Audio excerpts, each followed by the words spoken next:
little bit more like it looks on a piece of paper because you can't teach guys to run Travis Kelce type routes. First down, 10th play of the drive. Hardman gets it on the sweep. Oh, Hardman's still going inside the 10, and he is in for the touchdown. 25 yards from McCole Hardman, his second today.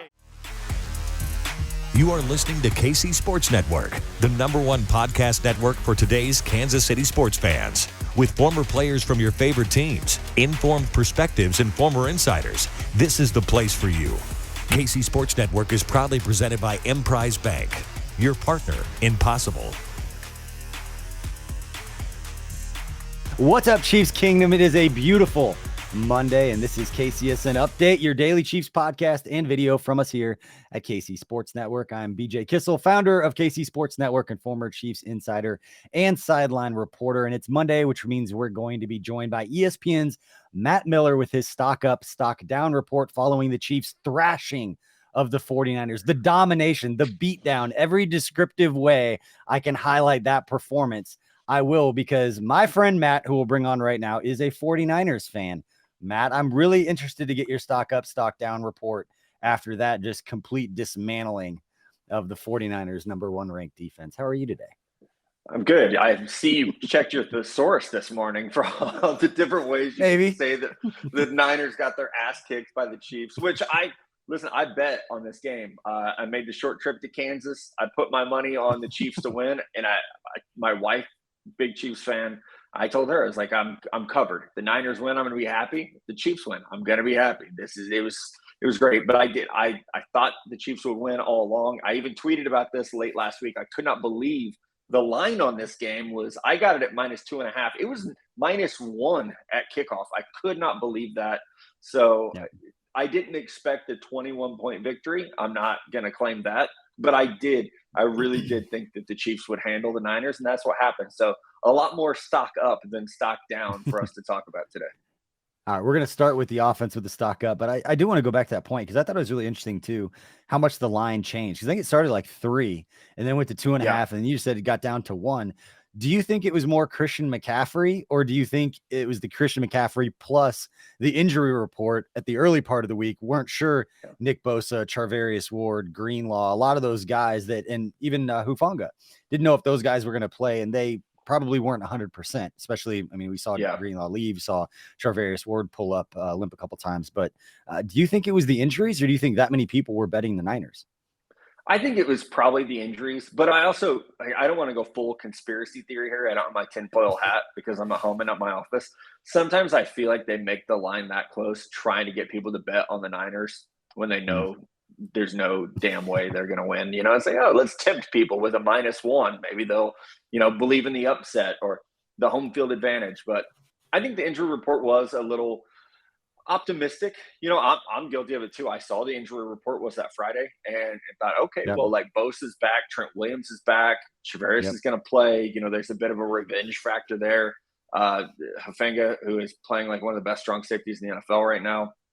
It was encouraging. And I think even just as a football fan, I was texting with one of the 49ers players that I know and said, I'm just excited to watch this game with everybody healthy. Like I want to see this game when both squads are full go. Now, we didn't get to see that because, like you said, some of those Niner players were definitely not 100%, not an excuse for the loss at all. But it's still, I mean, gosh, what a day to show that as much as everybody wants to talk about Buffalo and Philadelphia or even teams like Dallas, the Kansas City Chiefs are still really, really good at football. And even down 10 doesn't matter. It's just that ability, that the quick strike. And I think we saw it yesterday. It's very diverse, like 3 rushing touchdowns. Mecole Hardman having the best game of his career. We'll probably get into some of that. But I think, as you said, from the offense, BJ, it's just that's what you want to see. I mean, it was an ass kicking. I know there's no other way to put it. And early in the game, I was like, oh, man, Mahomes throws an early pick. They're down 10. But even as a football fan, as a 49ers fan, I was never like, Chiefs are going to lose. Even like down 10 doesn't matter. And I think that's something that you guys as Chiefs fans, that feeling all too well. And it's what the rest of us who are football fans are so jealous of, is that, hey, we're never out. We are never out of this game because we have 15 at quarterback. And I hate to keep bringing this up because I know Chiefs fans are tired of hearing it, but you can't not give context to, you get down early and it's not like you have that quick strike that, Right. you don't have Tyreek Hill. You throw a little You don't bubble have a screen, he 98 breaks 2 yard bomb tackles built and in. yeah, you don't have that. Yeah. Just all we have to do is give him 8 feet of space and he'll do the rest himself. And they're still the number one offense in the NFL, and they can still score 44 points on a defense that, that was giving up 14.8 per game, number 2 scoring defense in the NFL that only allowed more than 20 points one time this season.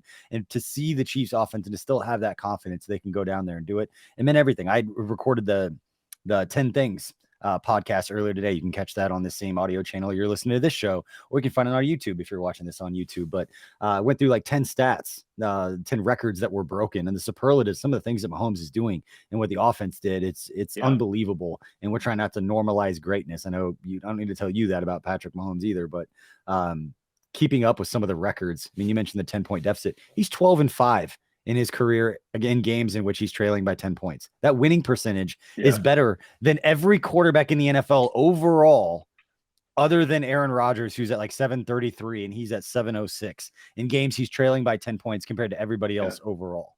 And that's trending the opposite direction for Aaron Rodgers. But on the flip side, you probably saw the stat yesterday. I didn't know this. It blew my mind.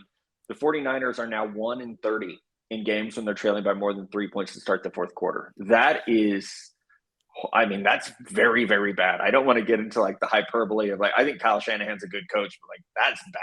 That's not a good, that's not a good stat. And so I think, but it goes back to, as everything does in this sport, it goes back to the quarterback position. Yeah. And when you have a guy that you win because of him, not you can win with him, but you win because of him.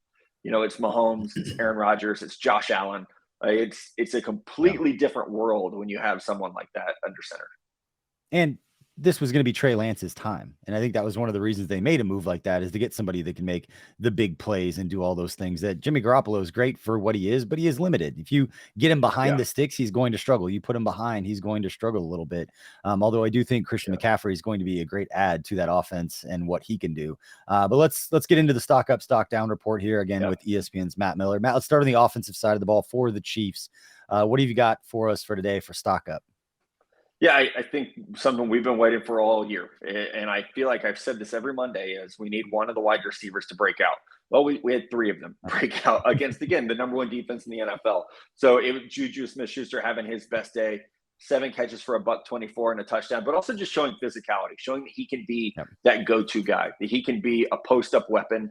We're seeing some of that, what we saw early in his career in Pittsburgh, where he's so dynamic anytime he's able to get positioning, whether that's deep slants like we've seen, post patterns. Like it's just that size that he brings is going to be fantastic as they build that chemistry, which I think we're seeing. By the way, I think we're getting over the acclimation hump with this offense, and there's starting to be some trust. Thank you, Call of Duty Modern Warfare, for bringing this team together.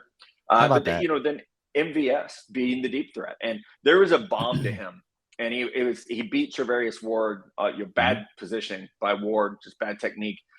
MVS gets loose, and I swear to God, I'm like, man, if he fucking drops this, because that's the only knock on him coming out of Green Bay was he's going to drop something. And we've seen that this year, and it's like, God, if he drops this, Pat's never throwing it to him again. It'll never happen. But he secures it, has a 100-yard day, and then Mecole Hardman, who has taken his lumps from Chiefs Kingdom.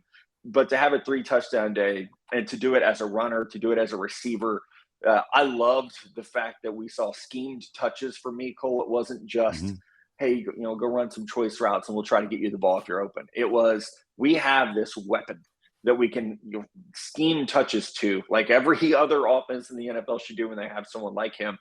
And it was great to see a breakout game for him. And I think also – I don't know that Andy Reid and Matt Nagy and Eric Bieniemy sat back and said, oh, they think that they're creative with Christian McCaffrey. Watch this. We'll show you creativity. Right. But those 3 receivers, and obviously, Travis, I think we get closer every week to calling him the greatest tight end in NFL history. He's certainly going to be the most prolific when it's all said and done. I've said that for 2 years. Unstoppable day. Yeah, you're right. You're definitely right. There's some text floating out there between myself and a certain quarterback that I won't mention, where I was a doubter, and he told me I was not intelligent. So I'm on the side of what Kelsey's been able to do. I really thought there would be a drop off. Truly, like that. I thought, oh, he'll slow down. You can't do this forever. No one has. Like Gronk slowed down, Tony G slowed down, Antonio Gates. Like everybody did, and he isn't yet. So what a day though for the past catchers of the Chiefs. What I love about Travis, he's a genuinely good dude off the field, whether there's a camera on his face or not. Like he's a genuinely good dude, which is why I've said for years since I'd been around Chiefs and former Chiefs that Travis Kelce is the best ever doing. It's easy to root for that guy. Love what he's doing. But yeah, to your point about Juju, Maddie Lane told us on the KCSN live post-game show last night that they need to extend Juju. Like he's seen enough. And Maddie's normally the one that's a little bit more negative, I guess, if there's going to be that of the tripod there for the KC laboratory. But even he was saying Juju does everything you want. And what I love about him is that if it's 3rd and 10 and he catches the ball at 7 yards, he's going to pick up the first down. He always seems to know where the first down marker is.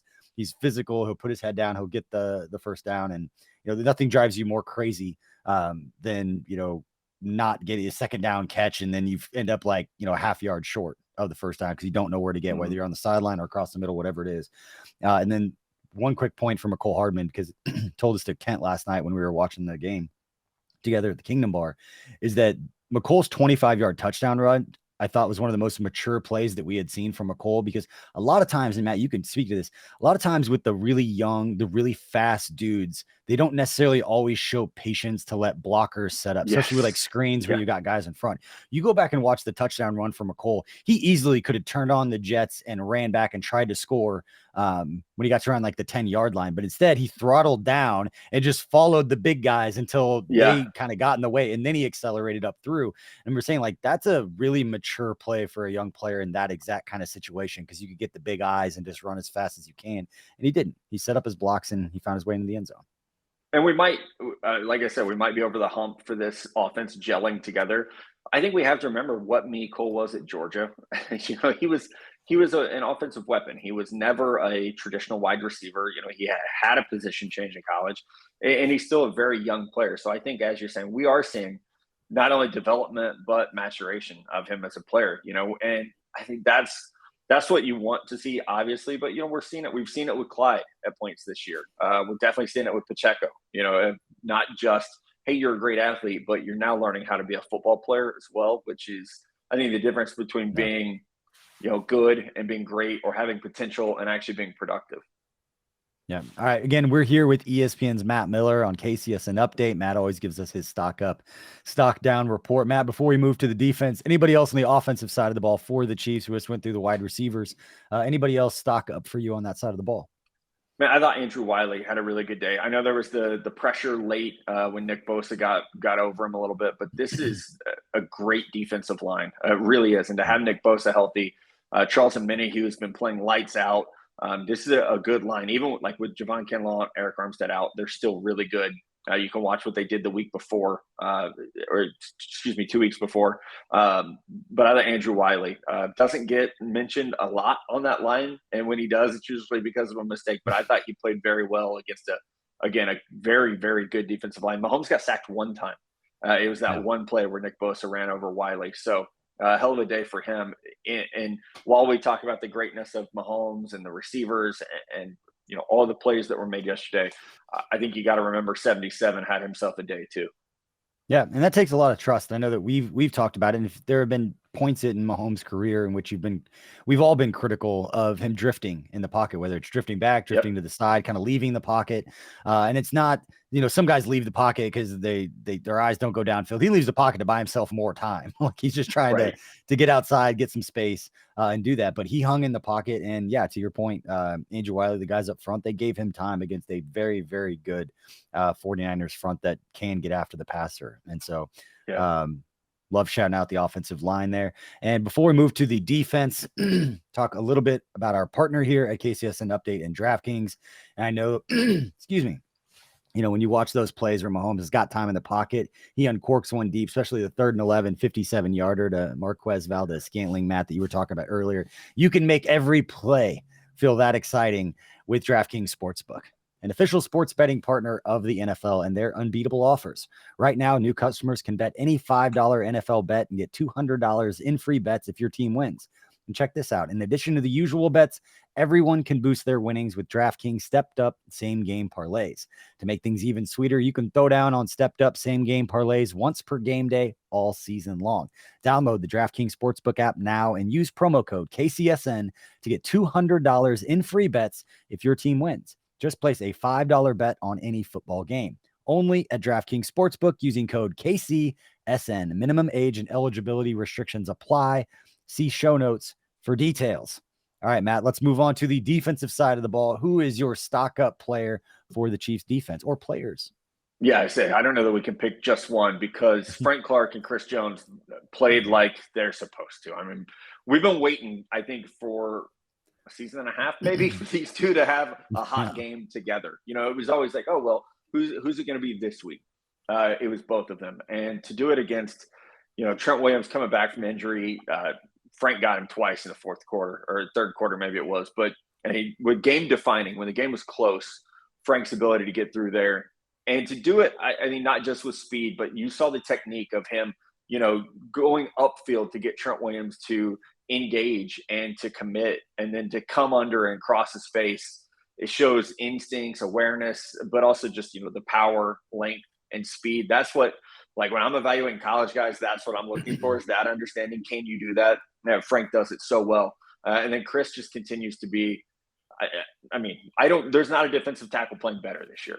There's not. I mean, he's first team all pro, in my opinion. And I watch a lot of football, and I don't see anyone playing better. He's stout against the run. We saw that yesterday. The effort that he's putting forth on pass rush is unlike anything I've seen in his career outside of the Super Bowl run.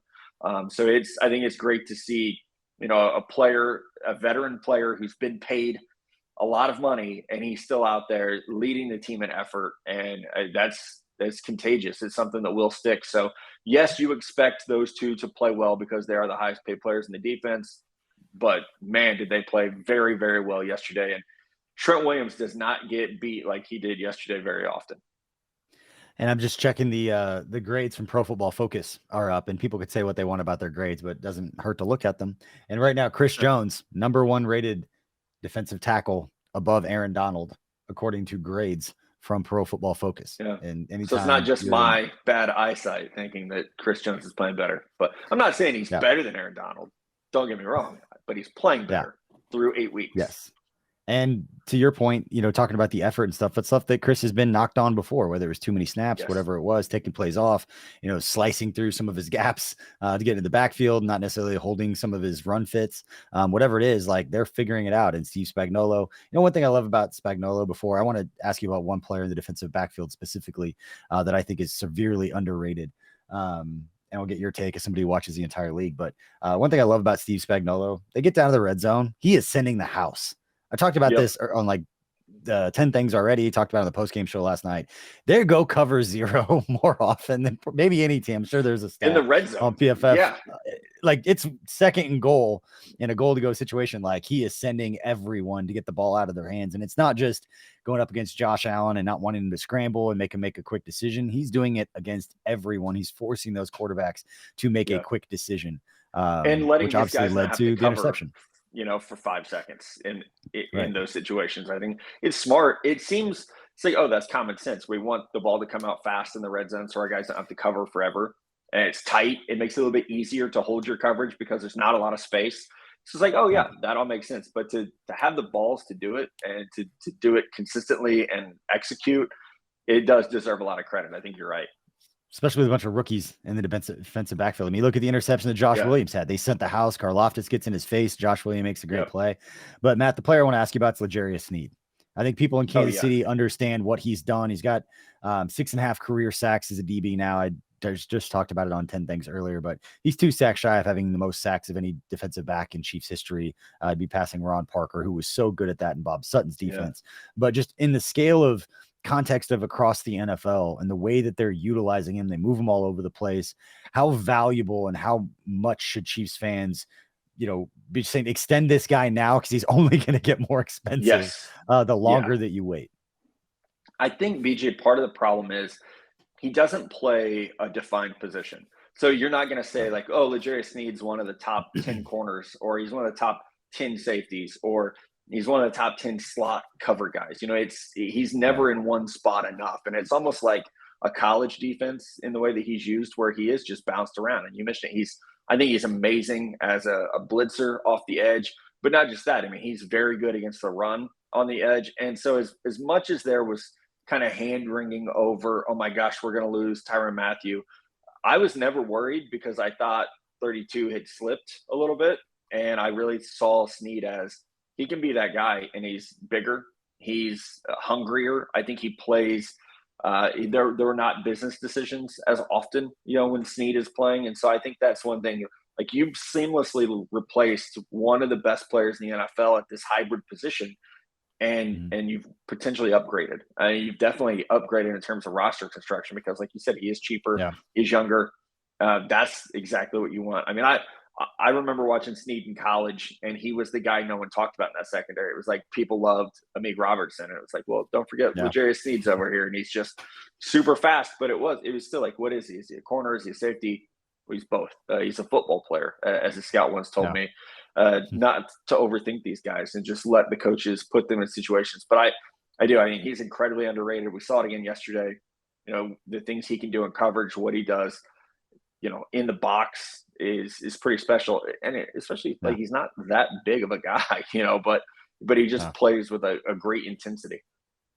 All right, Matt, now before we let you go and get one more thought, again, we're talking with ESPN's Matt Miller here on KCSN Update, presented by our friends at DraftKings. Matt, since we're going into the bye week now, next week we'll figure out some stuff to talk about coming out of the weekend, maybe to be NFL, stock up, stock down. But as we sit here now, Chiefs played 7 games, 5-2, top the AFC West. Sticking with our theme of stock up, stock down, we'll go stock up because we're all in a good mood on this Monday. Is there a particular player who stock up, and looking at not just the last game, but the totality of the first 7 weeks, that I don't want to say you were down on them to begin the season, but whose stock up through the first 7 games is higher than maybe you would have predicted when the season began for the Chiefs? Let's do one offensive player, one defensive player. And I know I'm just springing this on you. This was not planned. So can you give me one player on the offensive side who's playing significantly better at this point than maybe you thought they would have before the season began? Yeah, I just thinking back, we've done 7 of these videos now, and it feels like the player that we talk about a lot, whether it's on camera or off camera, is Isiah Pacheco. To be a late round draft pick, to be someone that wasn't highly talked about coming out of Rutgers, wasn't a Senior Bowl guy, wasn't somebody that we were like, oh, let's look at our top 10 running backs, but he started yesterday. And I think that means a lot about the trust they have in him. I remember being at training camp and being like, this dude runs like his hair's on fire. He runs angry. And that, I think, again, like we've said with other things, can be contagious. And you see the tempo that the offense plays with when he's back there. And that's not to take anything away from Clyde. I think he's valuable. I think we saw that yesterday, even. He can be very valuable. But I do think when you look at Pacheco, he's outplaying his expectations without a doubt. And maybe because there were none. But to be sitting here, we're going to look at the second half of the season, and this is a player that's the starting running back for the Kansas City Chiefs, and no one thought he was going to be that coming out of college. Is pretty impressive. There was a stretch there at training camp where I think expectations got a little out of whack for some. I drafted him on my fantasy team, so I get it. Yeah, to be fair, but I think most people kind of step back. You knew Clyde was going to be the guy. Even Nate Taylor, who's at training camp every day, talk with Nate all the time, that, he was as high on Pacheco as a lot of people, but he's like, Clyde's still the guy. It's like, last year, Noah Gray was the guy. He was this, everybody's talking about him. I'm like, Travis Kelce is still going to be the guy. He's going to get all going anywhere. Right. Yeah. Just because these late round picks, they find a role, they earn themselves onto a Super Bowl type team, is impressive as it is. And he's talking about the rookie class as a whole. We haven't even talked. Trent McDuffie's played a half of football. And we're sitting here talking about the Chiefs defense being pretty good and not necessarily needing him. And so it'll be great to, Andy Reid said after the game that Mike Dana, Rashad Fenton, and Trent McDuffie should all be healthy and ready to go after the bye week. They'll take on the Titans on Sunday Night Football coming off this week's bye, which will be a good one. That'll be at Arrowhead Stadium. The atmosphere will be great. All right, Matt, let's go to the defensive side to close this one out. Any player that's performed better than you would have expected, so their stock would be up through the first 7 weeks? Yeah, I bet if somebody did like one of those word clouds for our interviews, BJ, two players I probably talk about the most, Patrick Mahomes and Nick Bolton, because he's impressed me. And I think one of the things that was, missing at times last year was that force in the middle of the defense that could stack up against the run, that could, just handle zone drops. And I think Bolton has played so well.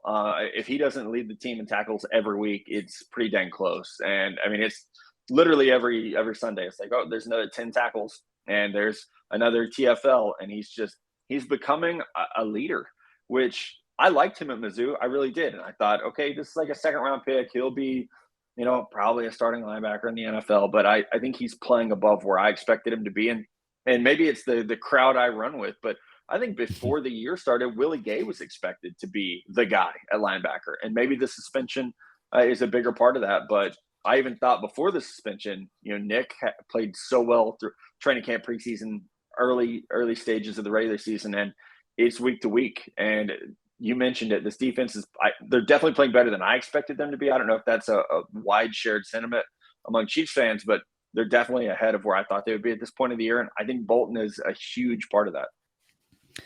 Awesome. I'm just going to go wrap this show up. Just offense in general. There's this stock up because so much, especially early in the season, thought Tyreek Hill's not there anymore. They're going to take a step back. They're not going to be as explosive.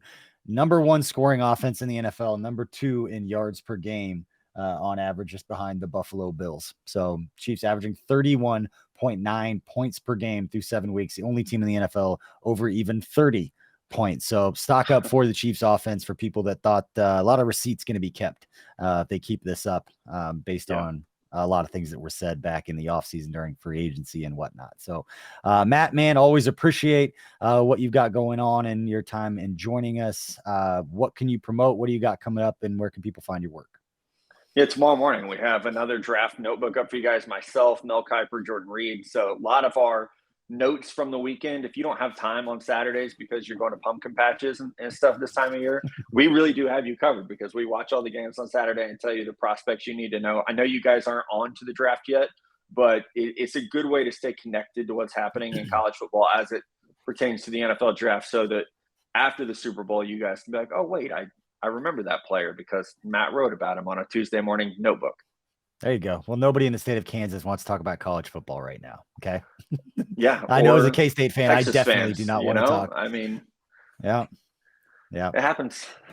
All right, Matt, man, we appreciate it. And we appreciate everybody out there for joining us, whether you're listening to the podcast on your favorite podcast platform or you're watching on YouTube. We appreciate you for spending part of your day with us and supporting what we've got going on here at KC Sports Network. The Lab Guys will be live tonight, Monday night at 8 p.m. Craig, Maddie, and Kent will break down the Chiefs game against the 49ers, and we'll have more great content throughout the week. Don't forget, we've got former Texas great and the Chiefs all-time leading tackler, Derek Johnson, joining Mike DeVito and Craig Stout, breaking down the Chiefs defense each week from the previous week. And same thing with The Breakdown podcast and video from Matt Hamilton and Matt Castle, breaking down the Chiefs offense. A lot of good content coming up this week. We'll catch you all later. And enjoy the bye week. Enjoy the Halloween festivities. We'll see you all next time.